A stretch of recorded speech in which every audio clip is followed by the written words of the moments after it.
नमस्कार विद्यार्थियों, आज हम पढ़ रहे हैं यमक अलंकार।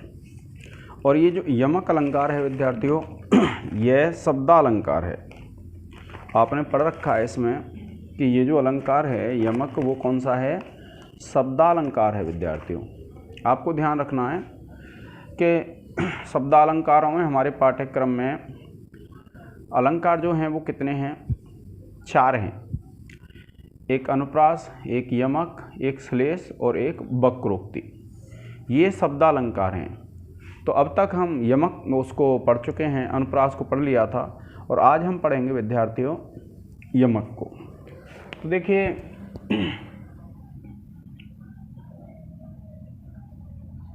यमक अलंकार है,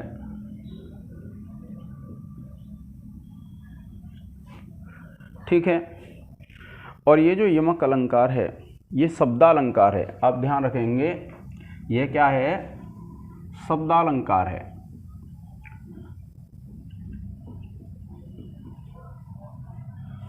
ठीक है।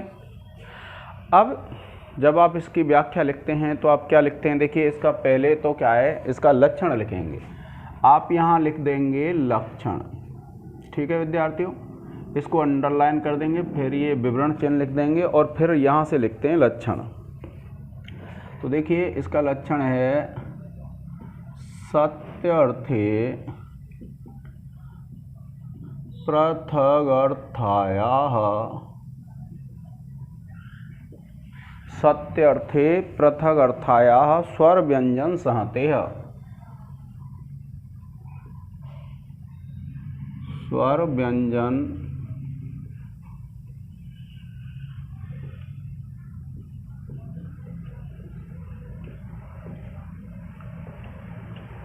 संहतेः, सत्यर्थे पृथगर्थायाः स्वर व्यंजन संहतेः क्रमेण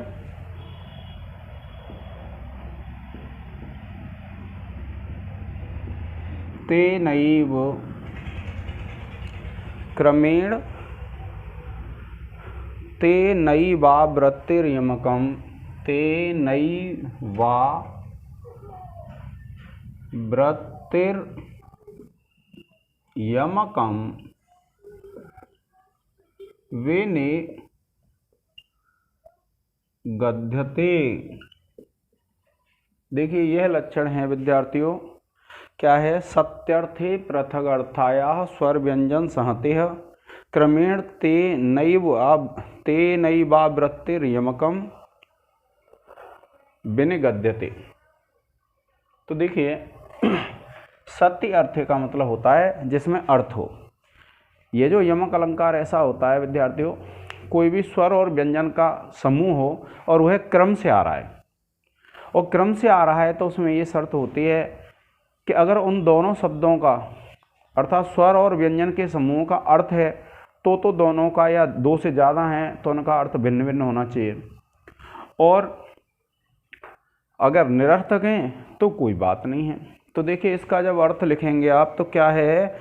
यदि अर्थवान हो तो भिन्न अर्थ वाले, अर्थात यदि अर्थवान हो तो भिन्न अर्थ वाले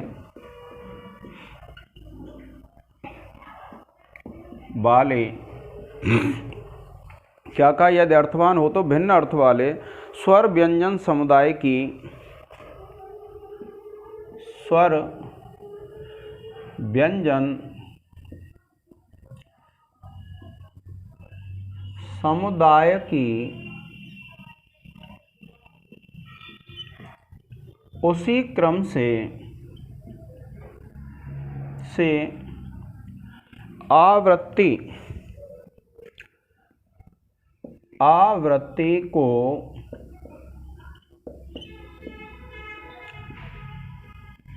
यमक अलंकार कहते हैं।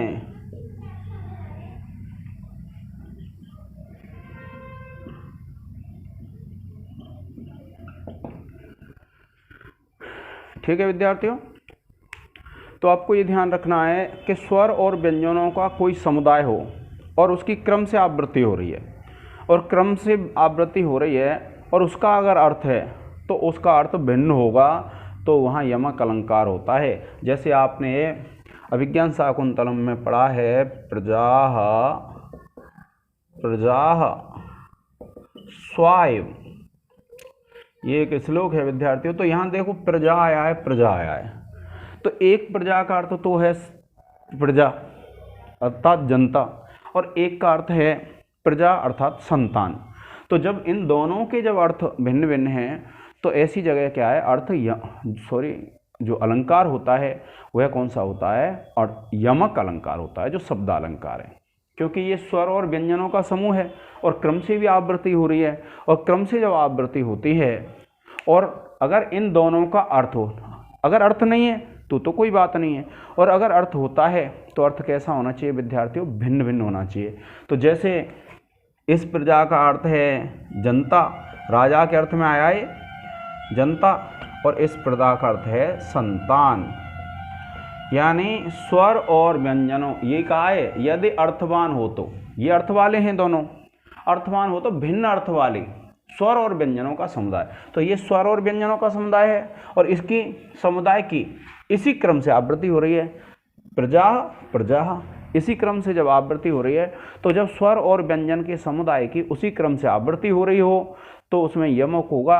और उसमें भी ये शर्त है, अगर जिस स्वर और व्यंजन समुदाय की आवृत्ति हो रही है और उसका अगर अर्थ है तो उनका अर्थ भिन्न भिन्न होना चाहिए, तो यमक अलंकार होता है विद्यार्थियों।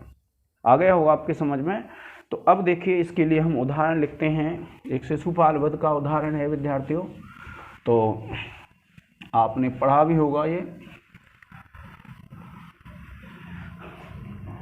अब जब आप लिखेंगे, यहाँ लिख लेंगे विद्यार्थियों उदाहरण, इसको रेखांकित कर देंगे, डैश करके लिखेंगे उदाहरण। क्या लिखेंगे, नव पलाश पलाश वनम पुरः।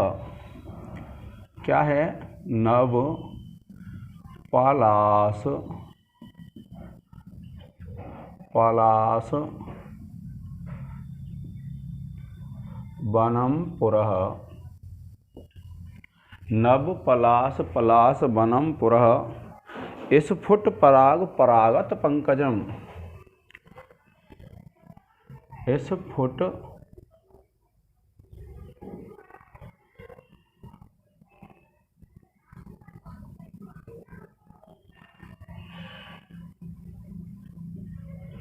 पराग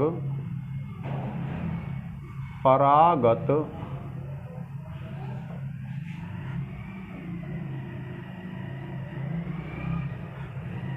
देखिए दोबारा लिखता हूँ विद्यार्थियों, इसको यहाँ से लिखता हूँ, नव पलाश पलाश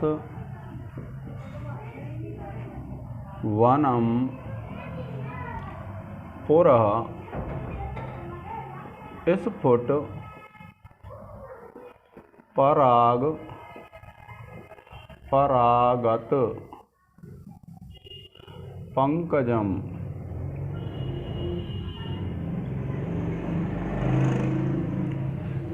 नव पलाश पलाश वनम पुरः, नव पलाश पलाश वनम पुरः, स्फुट पराग परागत पंकजम। स्फुट पराग परागत पंकजम।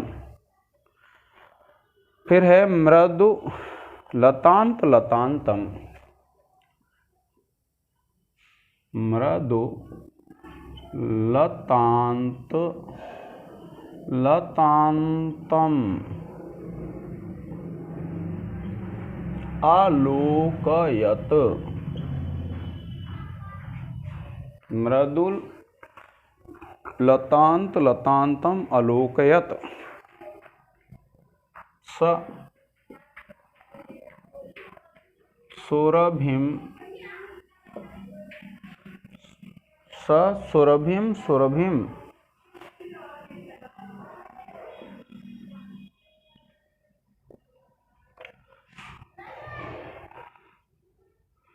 सुमनो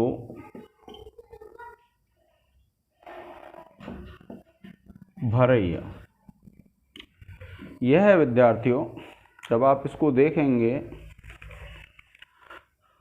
तो ये है विद्यार्थियों, क्या है, नव पलास पलास वनम पुरः स्फुट पराग परागत पंकजम मृदु लतांत लतांतम अलोकयत स सुरभिम सुरभिम सुमनो भरय। अब जब आप विद्यार्थियों देखेंगे तो देखिए यहाँ देखो, ये पलास पलास ये स्वर और व्यंजन का समुदाय है, ठीक है। और स्वर व्यंजन का समुदाय है तो देखिए आपको मैंने बताया था कि अगर अर्थ वाले हों तो ये जो पलास पलास है ये अर्थ वाले हैं विद्यार्थियों। तो एक तो पहले पलास का अर्थ तो है पत्र अर्थात पत्ते, और दूसरे का अर्थ होता है ढाक का वन, ठीक है। फिर आप चलेंगे, देखिए यहाँ पराग और पराग, तो आपको पता है ये पराग है और ये परागत है, ये परागत है। तो इसमें से ये पराग के, तो देखिए पहला पराग जो है इसका तो अर्थ है रजोकण, ठीक है। और दूसरा जो पराग है परागत का वह निरर्थक है विद्यार्थियों, यानी उसका कोई भी अर्थ नहीं है। और कोई अर्थ नहीं हो तो कोई दिक्कत ही नहीं होती, मैंने आपको बताया था। स्वर व्यंजनों का ऐसा समुदाय, उसकी क्रम से आवृत्ति हो रही हो तो उसमें यमक होगा, और वह भी यमक भी तब होगा जब उस आवृत्ति में अगर अर्थवान हैं वे। जैसे मान लो आपने पढ़ा पलास पलास, तो इसमें क्या है, नव पलास पलास, तो पलास पहले पलास का अर्थ है पत्ते और दूसरे पलास का अर्थ है विद्यार्थियों, पहले पलास का अर्थ क्या है, पत्ते, और दूसरे पलास का अर्थ है इसमें ढाक का वन। तो अर्थ भिन्न भिन्न हो गया और उसी क्रम से आवृत्ति हो रही है, तो कौन सा अलंकार हो गया, यमक अलंकार। इसी प्रकार से ये दूसरा चरण है, इसमें पराग परागत है, लेकिन ये पराग और पराग एक जैसे हैं, लेकिन ये शब्द तो पूरा है। तो परागत अगर हम लेते तो ठीक था, लेकिन उसमें से हमने आधा ले लिया, तो ये तो निरर्थक है और यह सार्थक है। इसका अर्थ होता है परागकण। और उसके बाद देखिए आगे चलेंगे तो देखिए ये मृदुल शब्द है, मृदुल तांत लतांत, लेकिन जब इसमें समानता देखेंगे तो देखिए लतांत और लतांत, तो देखिए पहला जो लतांत है ये तो क्या है विद्यार्थियों, निरर्थक है। निरर्थक क्यों है, क्योंकि ये लतांत शब्द नहीं है, ये क्या है, मृदुल, यहाँ तक शब्द है और मृदुल के बाद तांत है। लेकिन जब समानता देख रहे हैं तो लतांत लतांत आ रहा है, तो पहला निरर्थक दूसरा सार्थक। तो दूसरा जो लतांत है इसका अर्थ है विद्यार्थियों पल्लव, पल्लव कहते हैं पत्ते को, ठीक है। अब उसके बाद जब आप आगे चलेंगे तो देखिए ये सुरभिम और ये सुरभिम दोनों की आवृत्ति हो रही है और दोनों अर्थ वाले हैं, ठीक है विद्यार्थियों। कौन से, सुरभिम सुरभिम सुमनो भरय, कि सुरभिम, तो एक जो सुरभि है ये जो हैं देखिए एक जैसे हैं, तो एक सुरभि का अर्थ तो है विद्यार्थियों सुगंध, और एक सुरभि का अर्थ है इसमें बसंत, ठीक है, बसंत ऋतु जो होती है। तो अर्थ भिन्न भिन्न हो गए, तो सुरभिम सुरभिम उसी क्रम से आवृत्ति हो रही है, लेकिन अर्थ भिन्न भिन्न है, तो इसलिए क्या होगा, इसमें यमक अलंकार होगा। अब देखो, अब यहाँ से आप लिखें, मान लो एक और समानता देख लें इसमें, तो देखो यहाँ से लेंगे हम ये र भी सु और र भी सु, तो ये भी हो जाएंगे, देखिए एक र भी सु और र भी सु, ठीक है। ये दोनों ही निरर्थक हैं विद्यार्थियों। कैसे हैं, निरर्थक, आपको ध्यान रखना है ये निरर्थक हैं। तो आपको ध्यान रखना है कि कौन सा अलंकार है, जहाँ पर स्वर और व्यंजनों के समुदाय की उसी क्रम से आवृत्ति हो, और स्वर और व्यंजनों का समुदाय यदि अर्थ वाला है तो पृथक अर्थ वाले स्वर व्यंजनों का समुदाय होना चाहिए, और अगर अर्थ वाला नहीं है तो उसमें कोई भी बाधा नहीं है। तो ऐसा जो स्थान होता है वहाँ पर कौन सा अलंकार होता है, यमक अलंकार होता है विद्यार्थियों। अब देखिए इसका जो अर्थ है, जब आप इसका अर्थ देखेंगे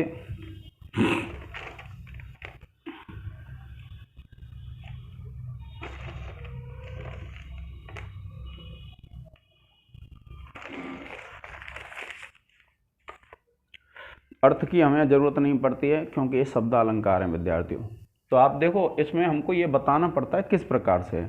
तो आप इसमें लिखेंगे, जब आप इसमें बताएंगे ना उदाहरण में, तो आप लिखेंगे इस उदाहरण में देखो प्रथम चरण में पलाश और पलाश स्वर व्यंजन समुदाय की क्रम से आवृत्ति है और दोनों का अर्थ भिन्न है।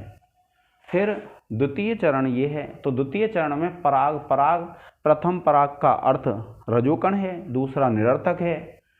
तृतीय चरण में लतांत लतांत यानी प्रथम लतांत निरर्थक है, दूसरा लतांत सार्थक है।